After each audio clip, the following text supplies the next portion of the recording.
بسم اللہ الرحمن الرحیم. ناظرین اکرام السلام علیکم. میں آپ کا میزبان ڈاکٹر قمر رضوی آپ کی خدمت میں حاضر ہوں.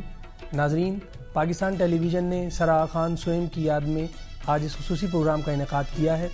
سر آغا خان سوئم 2 نومبر سن 1877 کو کراچی میں پیدا ہوئے.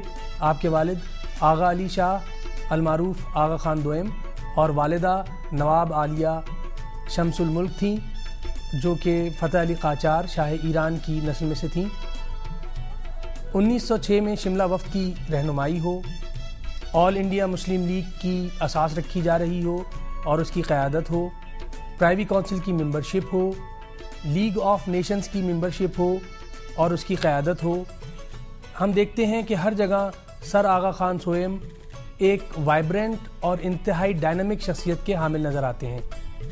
آپ ایک ایسی ہمہ گیر شخصیت کے مالک تھے جو سیاسی، سماجی اور مذہبی طور پر مسلمانان بر صغیر پاک و ہند پر کم و بیش 50 سال سے زائد عرصے تک چھائی رہی، جس میں آپ نے اپنے علمی تبحر، سیاسی فراست، سماجی خدمات اور اپنی قیادت کے خلوص سے اپنا لوہا منوایا. ناظرین، آئیے ہم آپ سے آج کے شروکا کا تعارف کراتے ہیں. ہمارے ساتھ جناب زید نظامی صاحب تشریف رکھتے ہیں. آپ چانسلر ہیں Sir Syed University of Engineering and Technology کے. ان کے ساتھ تشریف رکھتے ہیں جناب انوار احمد زئی صاحب. آپ چیئرمین ہیں board of intermediate education Karachi کے. ناظرین، ہم نے سر آغا خان سوئم کے بارے میں ایک رپورٹ تیار کی ہے، آئیے دیکھتے ہیں. کراچی کے علاقے ڈیفنس میں پہاڑی پر واقع یہ عمارت ہنی مون لاج کہلاتی ہے. یہاں 2 نومبر 1877 کو سر آغا خان سوئم پیدا ہوئے. ان کا اصل نام سلطان محمد شاہ تھا.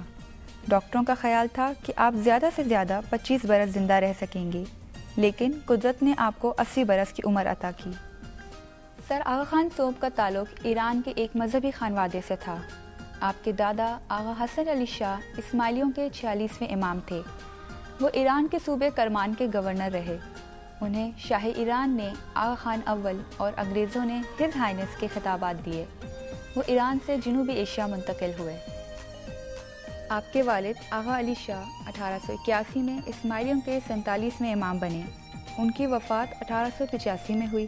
یوں سلطان محمد شاہ کو 17 اگست 1885 کو صرف 8 برس کی عمر میں 48واں امام بننے کا اعزاز حاصل ہوا اور وہ آغا خان سوئم کہلائے. آپ کی والدہ لیڈی علی شاہ نے آپ کی تعلیم و تربیت میں اہم کردار ادا کیا. آپ کو اس زمانے کے قابل اساتذہ گھر پر تعلیم دینے کے لیے آتے تھے. آپ نے عربی، فارسی، انگریزی اور فرانسیسی میں مہارت حاصل کی. سر آغا خان سوئم نے 4 شادیاں کی. 1897 میں اپنی کزن شہزادی بیگم سے، 1908 میں اطالوی خاتون پرنسس تھیریسی سے، 1929 میں فرانسیسی خاتون اینڈری کیرن سے اور 1949 میں فرانسیسی خاتون لیبرانزے سے. آپ کے 2 صاحبزادے تھے، پرنس علی خان اور پرنس صدر الدین. پرنس علی خان کے صاحبزادے پرنس کریم آغا خان کو آپ کی وصیت کے مطابق اسماعیلیوں کا 49واں امام بنایا گیا. سر آغا خان سوئم ایک ہمہ جہت شخصیت کے مالک تھے. انگریز حکمرانوں کے حلقے میں انہیں انتہائی عزت و وقار حاصل تھا. آپ ایک اعلیٰ مدبر اور ریفارمر بھی تھے. آپ نے دنیا کے مختلف ملکوں کی سیاحت بھی کی. آپ کھیلوں کے دلدادہ بھی تھے. آپ کے گھوڑوں نے دنیا کی مشہور ترین ڈربی ریس 1930، 1935 اور 1936 میں جیتی.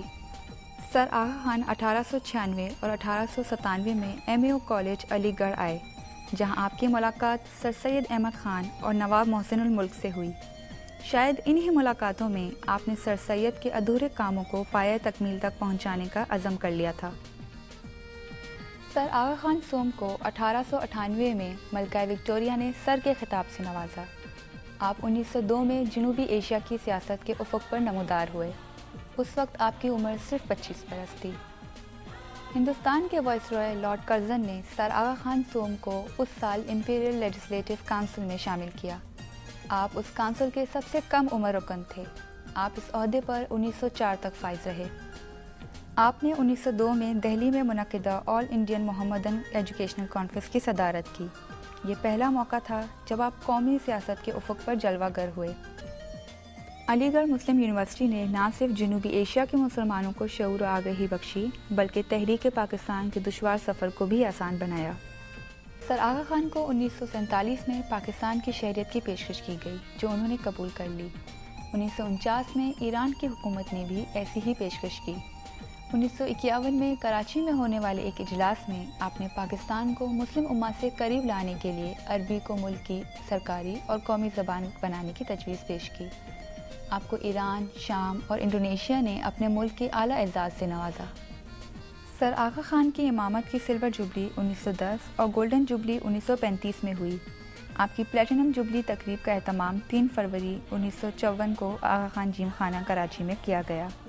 اس تقریب میں پوری دنیا سے آئے ہوئے مدعوین نے شرکت کی۔ اس موقع پر آپ کو ہیرے، جواہرات اور سونے میں تولا گیا۔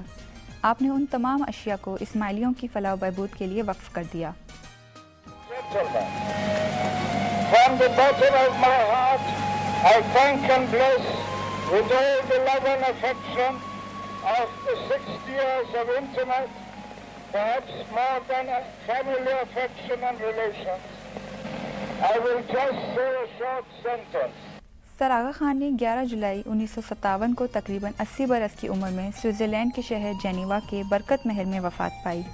آپ کی آخری آرام گاہ مصر کے شہر اسوان میں ہے۔ آپ کی 2 کتابیں یادگار ہیں۔ ایک انڈین ٹرانزیشن، اس کتاب میں آپ نے ساؤتھ ایشیاٹک فیڈریشن کے قیام پر زور دیا جو جنوبی ایشیا کے ممالک کی موجودہ تنظیم سارک سے انتہائی قریب تر ہے۔ آپ کی دوسری کتاب خود نوشت سوانح دی میموائرز آف آغا خان ہے۔ ناظرین، رپورٹ آپ نے ملاحظہ فرمائی۔ آئیے ہم اپنے مہمانوں سے باقاعدہ گفتگو کا آغاز کرتے ہیں۔ سب سے پہلے میں چاہوں گا کہ میں زید نظامی صاحب سے یہ سوال پوچھوں کہ آپ جناب آغا خان سوئم کی شخصیت کا ایک اجمالی اگر جائزہ لیں تو آپ کس طرح اس کو دیکھتے ہیں؟ دیکھیے، ایسا ہے کہ ہمارا تعلق بھی ایجوکیشن سے ہے، اور Sir Syed University of Engineering and Technology جو قائم کی گئی ہے وہ سر سید کے کانسیپٹ پہ قائم کی گئی ہے، اور جو ابھی ہسٹری لکھی گئی ہے اس میں علی گڑھ یونیورسٹی میں سر آغا خان کا بہت زبردست کردار تھا۔ جی دیکھیے، 1875 میں سر سید نے ابتدا کی جی ایک چھوٹے سے اسکول سے، جی اور ان کا 27 مارچ 1898 میں انتقال ہو گیا۔ لیکن اپنے انتقال سے پہلے وہ یہ کہہ کے گئے تھے کہ میں چاہتا ہوں کہ علی گڑھ مسلم یونیورسٹی بنے۔ جی علی گڑھ مسلم یونیورسٹی بنانے کے سلسلے میں سر سید کے انتقال کے بعد سب سے بڑا کردار جو ہے وہ سر آغا خان نے ادا کیا۔ جی 1910 اور 1911 میں وہ تمام ہندوستان میں انہوں نے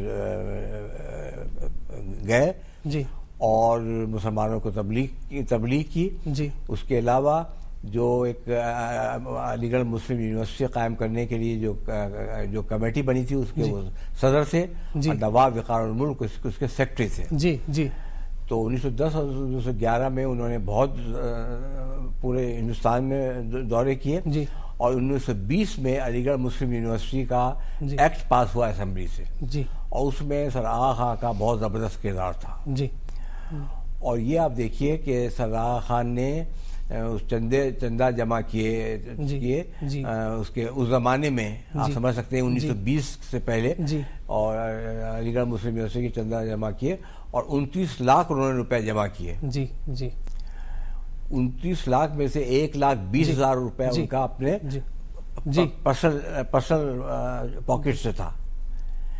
تو آغا خان نے مالی امداد بھی کی۔ اس کے بعد کیونکہ سر کا ٹائٹل تھا ان کا، اور انگریز کے گورنر جنرل واسرائے وغیرہ سے ان کے بہت کانٹیکٹ تھے، اس لیے انہوں نے علی گڑھ یونیورسٹی کا ایکٹ پاس کرنے میں بہت کردار ادا کیا۔ اور سر آغا خان کا یہ